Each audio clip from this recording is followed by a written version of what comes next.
Да, продолжуваме со емисијата. Тука во студиото ни е гостин, господинот Владимир Петревски, уредник на македонскиот сервис за проверка на факти. Господине Петревски, кога зборуваме сега за информации, за дезинформации, она е најактуелно што се случува во Украина, војната во Украина, сето она што произлегува од тој конфликт. Ми се чини дека сме преплавени со информации кои доаѓаат од таму, но исто така сме преплавени и со пропаганда, која се обидува да го наметне својот наратив. Што велат вашите анализи? Кога е војна, нели, прва жртва на војната е вистината.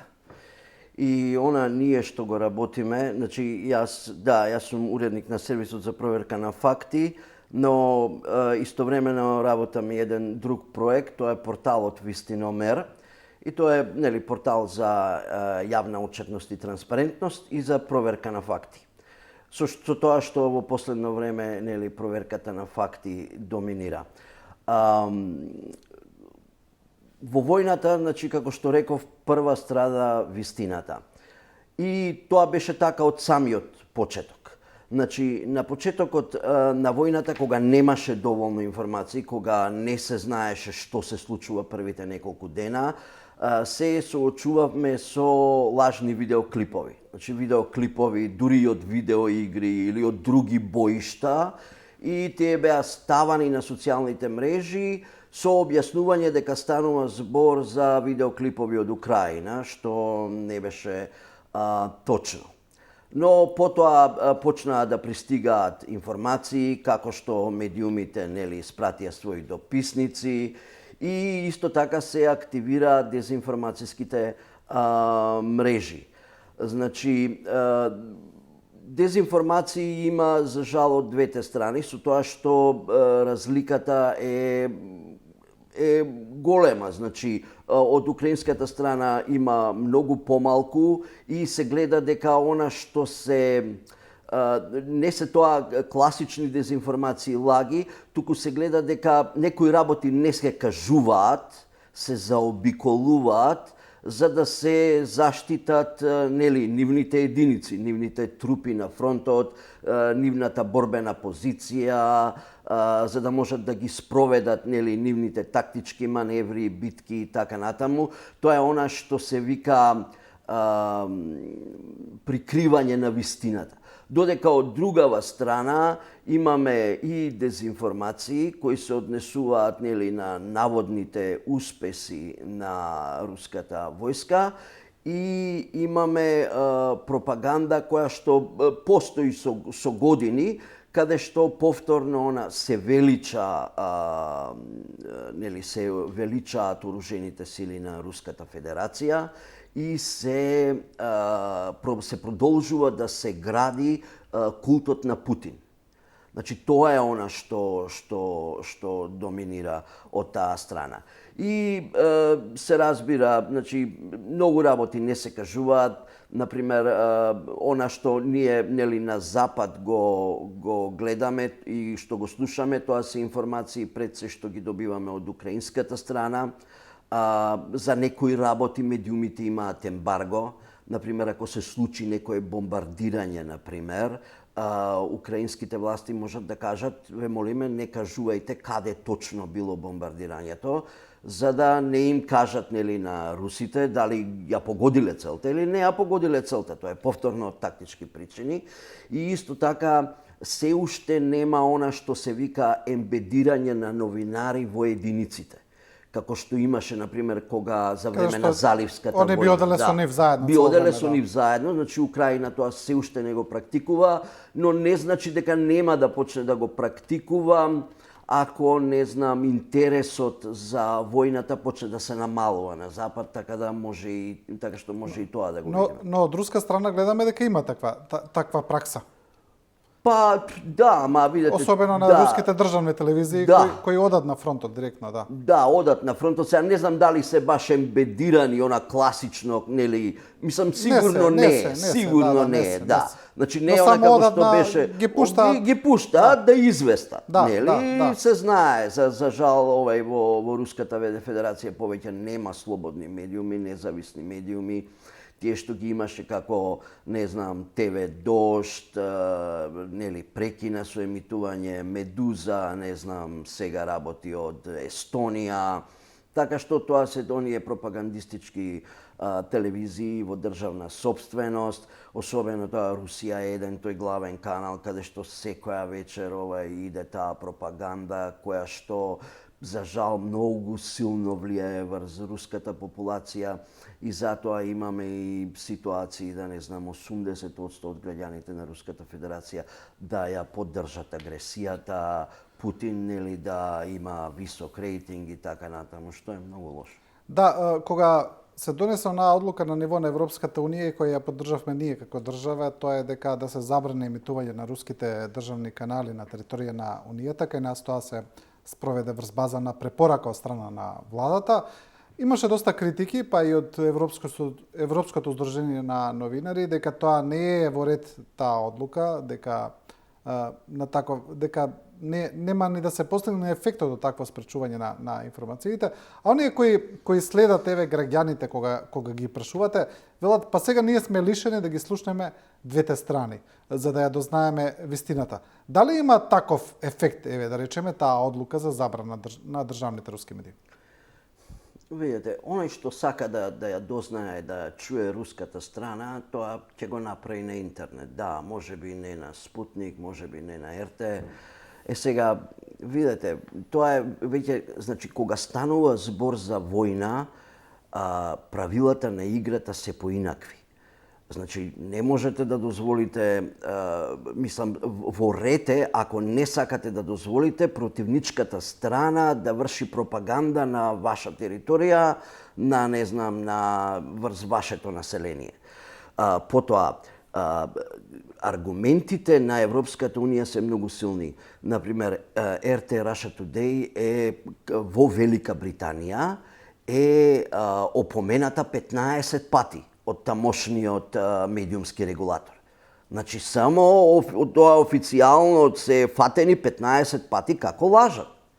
И сега, како да ви кажам, ние проверувачите на факти ширум светот сме ги рецензирале кој знае колку пати. Значи, сме открили дека тоа што го кажуваат не е вистина. Мислам, за жал тоа се такви медиуми кои што политичките придобивки ги ставаат над фактите.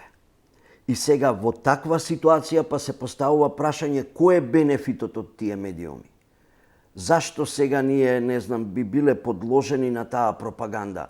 И онака знаеме колку пропагандата може да биде лоша, да биде негативна. Јас овој пример многу често го цитирам. Мислам, и тоа беше, например, пример кој што ја прекрши работата со дезинформациите. Значи, станува збор за изборите, председателските избори во САД во 2016 година. И тогаш беше спроведено истражување, значи, беа земени 10 најчитани вести кои беа вистинити и 10 најчитани вести кои содржеа дезинформации во 30 дена пред изборите. Објавени во 30 дена пред изборите. Значи, 10 вести со лаги, 10 вести вистинити. И податоците покажаа дека овие 10 вести со лаги имаат поголема читаност отколку овие 10 вистинити вести. И тогаш се виде дека ѓаволот ја однел шегата, плюс нели тие скандали со Оксфорд аналитика, каде што приватни податоци на милиони корисници на една социјална мрежа, не знам, излегоа во јавност, па не знам, се препродаваат на интернет.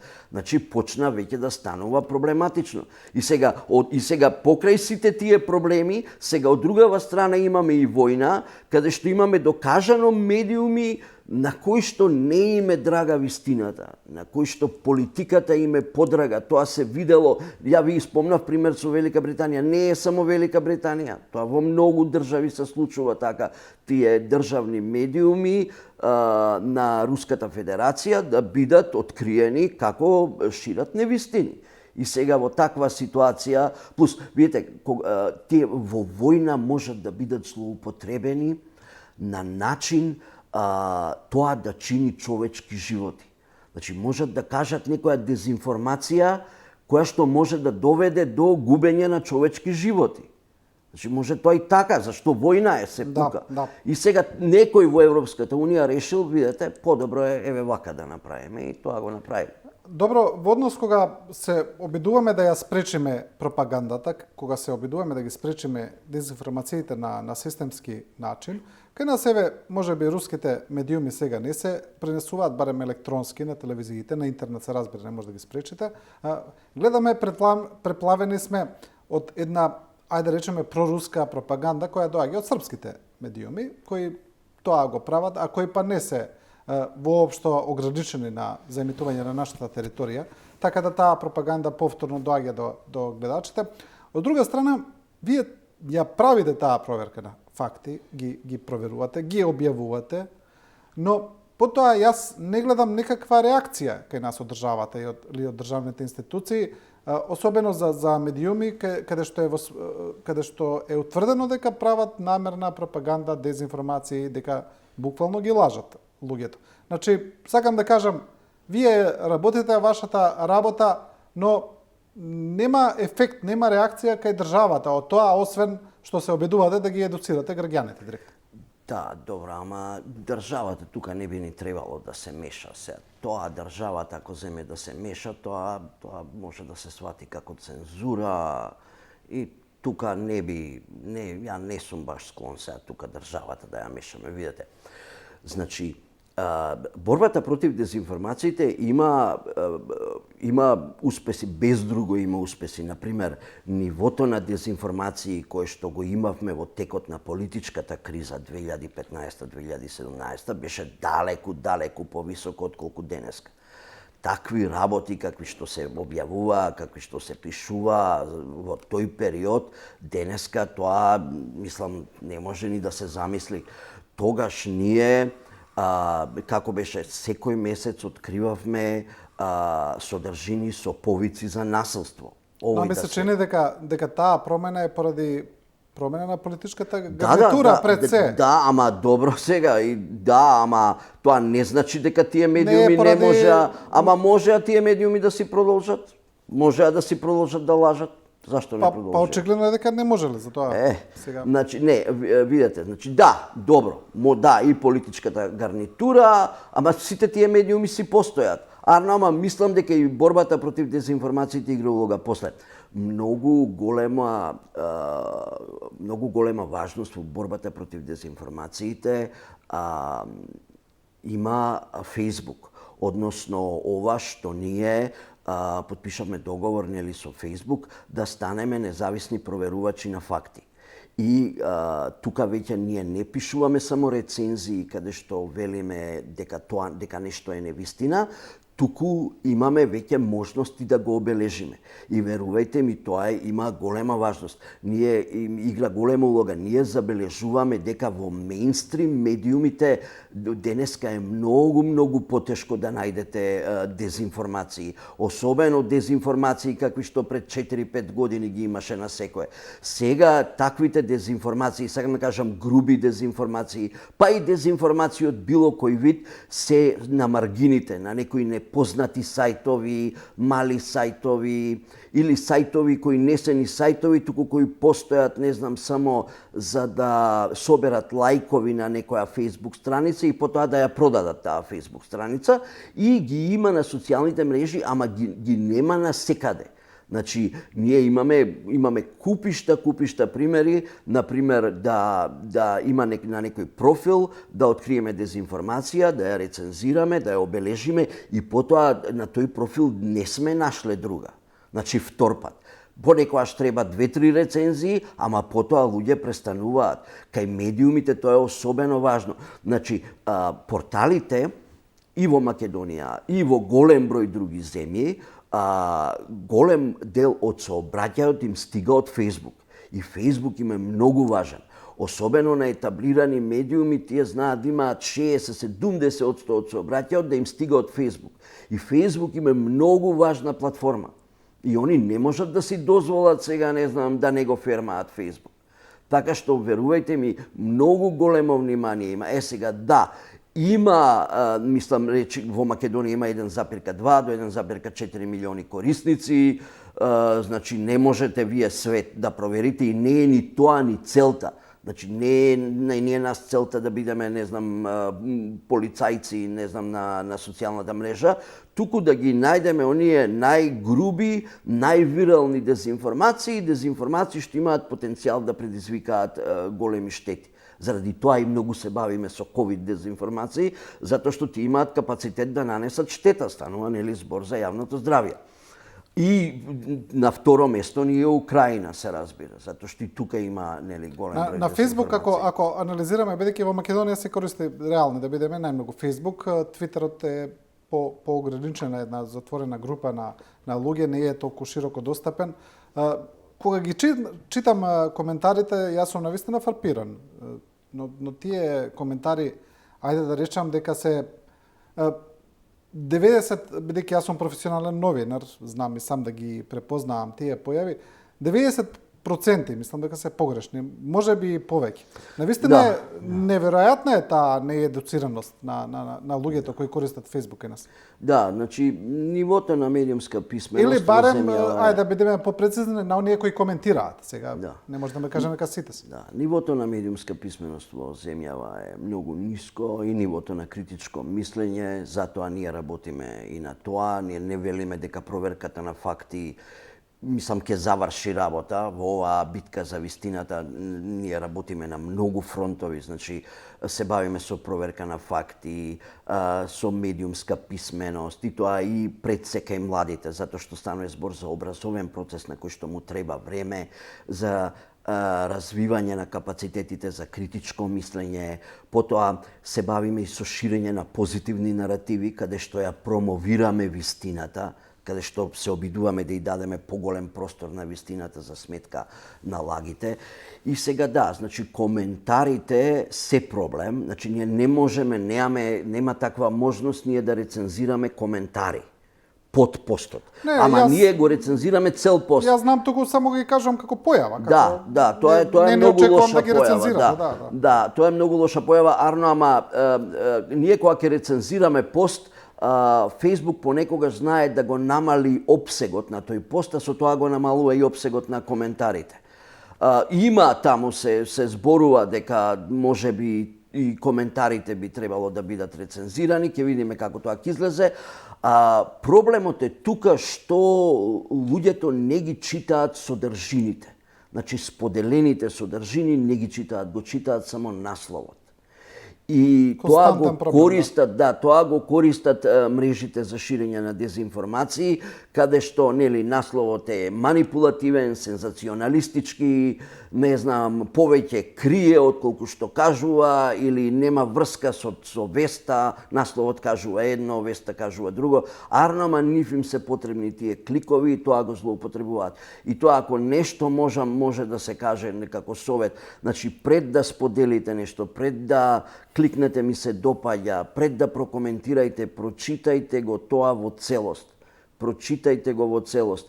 Отидете во импресумот на тој портал. Видете дали воопшто има импресум. Значи има ли главен уредник? Има ли фирма, име на фирма во тој импресум? Има ли адреса таа фирма? Има ли телефон? Има ли имейл адреса? Значи да знаете дека тој портал е вистински, дека не е фантомски. И ќе видите дека на тие што се бават, што шират такви манипулативни наслови, дезинформации и така натаму, најголем дел немаат ни импресум, не знаете кој е главен уредник. Си имате работа со фантоми.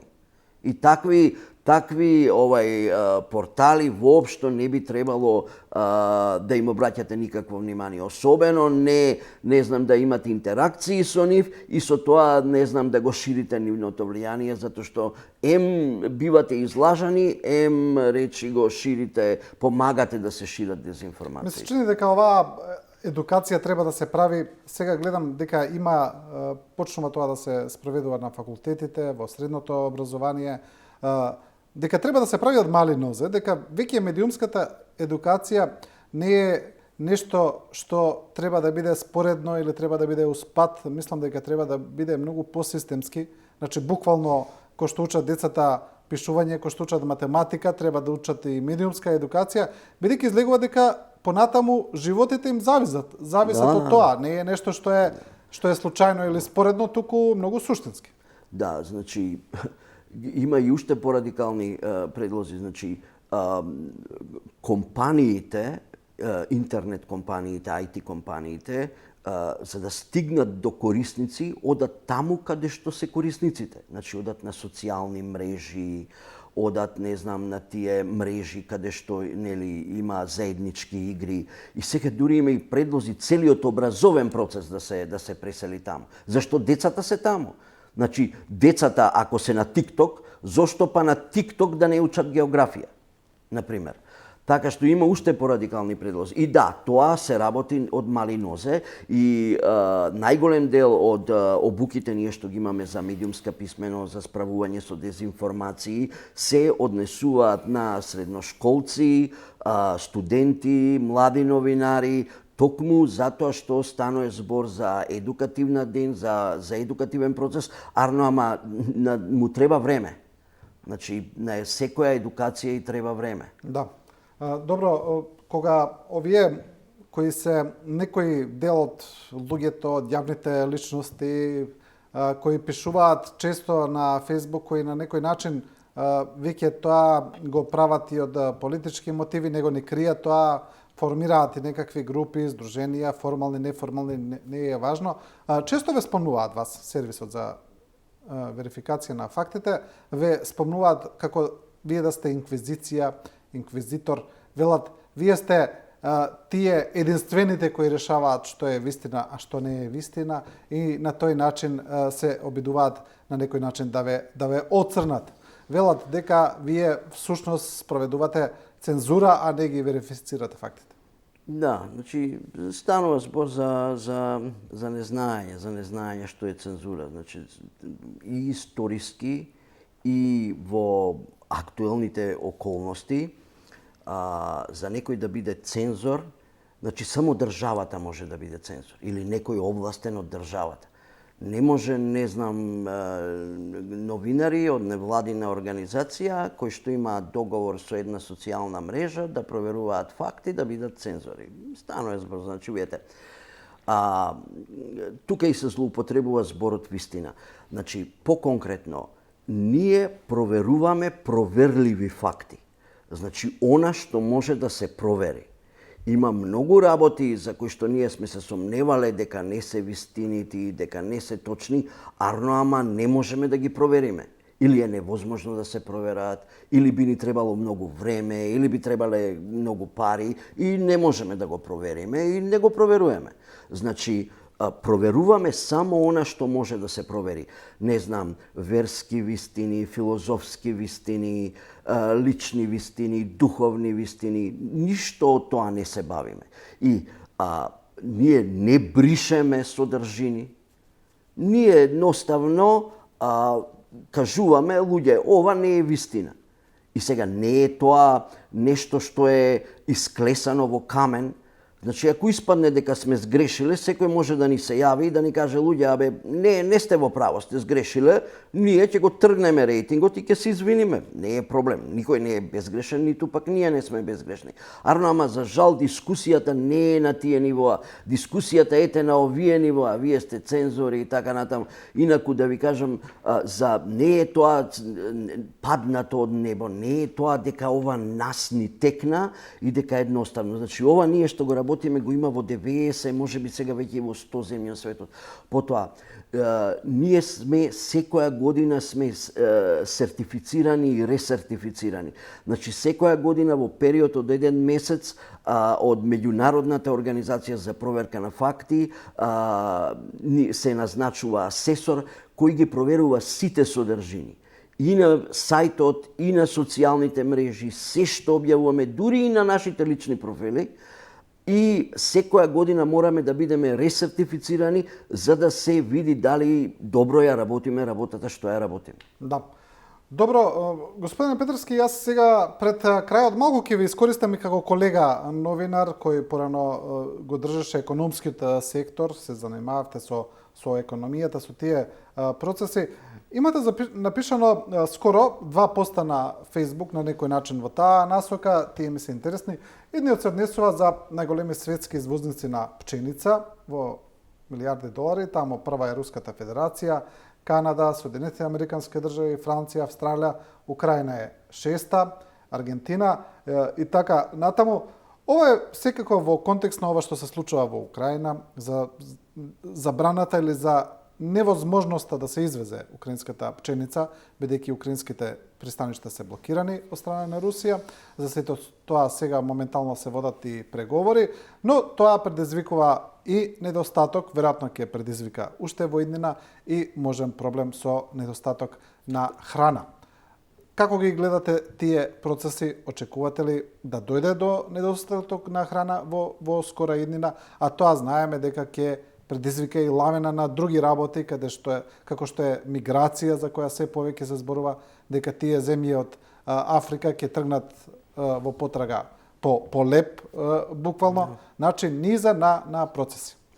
Да, значи оваа војна искомплицира многу работи, прекина многу синџири на снабдување на редица производи во светот, значи едноставно ја измести глобалната економија во редица индустрии. Значи да, како што рековте, Русија е најголем светски извозник на пченица. Добро, сега, например, САД и Канада заедно се па поголеми од Русија. Украина е 6-ти најголем извозник на пченица. И Украина сега не може да извезува. Русија исто така, Русија може да известува само на далечниот исток. Во Европа не може, затоа што под ембарго е, никој не ја прима нивната пченица. Едноставно, работниците по пристаништа не сакаат да ги растоваруваат руските бродови. Потоа имаме појави на кражба на украинската пченица, каде што украдена пченица од окупираните подрачја во Украина се товари на руски бродови и тие руски бродови пловат по Медитеранот, обидувајќи се да ја продадат и тоа единствено успеваат да го направат во Сирија, затоа што западните сили не дозволуваат по другите држави, а Сирија е нели сојузник на Русија. Значи, видите, нема да дојде до недостиг на храна, нема да дојде до недостиг на пченица, арно, ама ќе дојде, и тоа веќе се случува, доаѓа до зголемување на цените. И тоа е многу лошо за сиромашните земји. Значи, во Африка и во Азија. Значи, тие земји немаат, значи, кога цената ќе се крене, тие немаат многу простор, немаат можност да плаќаат поголеми суми. И проблемот е што, не знам, имате тамо, например, 10 најсиромашни земји, 100% зависат од пченица од Русија и од Украина. И Украина, проблемот е тоа што Украина извезува баш во земји во Африка, во земји од Блискиот исток, така што тоа станува сериозен проблем. Не сите тие земји имаат пари да си ги дозволат овие повисоки цени. Потоа, она што е друг проблем е што Русија е најголем светски извозник на вештачки ѓубрива. И сега, глобалните приноси се смета дека ќе се намалат, затоа што ќе нема доволно вештачко ѓубриво, значи ќе се става помалце вештачко ѓубриво, што значи дека приносите ќе бидат помали. И ова ќе треба време, оваа состојба да се надмине, значи ќе треба да се воспостават нови синџири на комуникација, на снабдување и ќе треба година-две. Тоа е истото како што ќе треба година-две и за руската нафта и рускиот газ. И јас мислам дека ако овие санкции потраат, а како што тргнало и како што кажуваат американците, дури и Џо Бајден тоа го кажа дека овие санкции мора да траат подолг период за навистина да достигнат она да Русија да имаат ефект. Така што тука Русија мислам дека за неколку години ќе се најде во многу тешка ситуација. Мислам ја сигурен сум дека они се свесни, ама они кријат од нивната јавност, од нивните жители. Значи сега веќе 70% од производството на автомобили во Русија е намалено за 70%, пошто тоа се све странски компании. Потоа во комерцијалниот авионски сообраќај, и патнички и товарен, се очекува дека во рок од 6 месеци врз Русија нема да лета ни еден комерцијален авион, бидејќи сите тие авиони што се за авионски сообраќај или за товарен, тоа се све западни авиони. Русија има воени авиони, ама цивилни авиони нема. И сега замислете, тоа е држава, 11 временски зони, може да нема ова, како се вика, авионска пошта, 21 веќе. И тука ќе има многу проблеми. Ќе има проблеми со оние нови современи лекови, докои што не ќе можат да стигнат. Не знам, па се тука ќе има секакви проблеми, ќе има проблеми дали ќе има доволно лекови за деца. Мислам, ќе биде многу лошо. Добро. Ви благодарам, господине Петрски, не истече времето. Ви благодарам за оваа сеопфатна анализа на повеќе теми. А сега ние продолжуваме со Никица Косинкова, извршна директора на Сдруженијето Конект. Во овие 2 години живееме во пандемија, сведочиме конфликтот низ светот, се соочуваме со економска криза. Проблемите научат за силата на нашата поврзаност. Ова е време на солидарност, обнова, нова енергија и инвестирање во решение, вели Косинкова. Таа го објаснува настанот донаторски кружок кој ќе се одржи во четврток. Интервјуто со неа го прави колегата Огнен Јанески. Јас ве оставам со интервјуто и останете со програмата на Телевизија 24.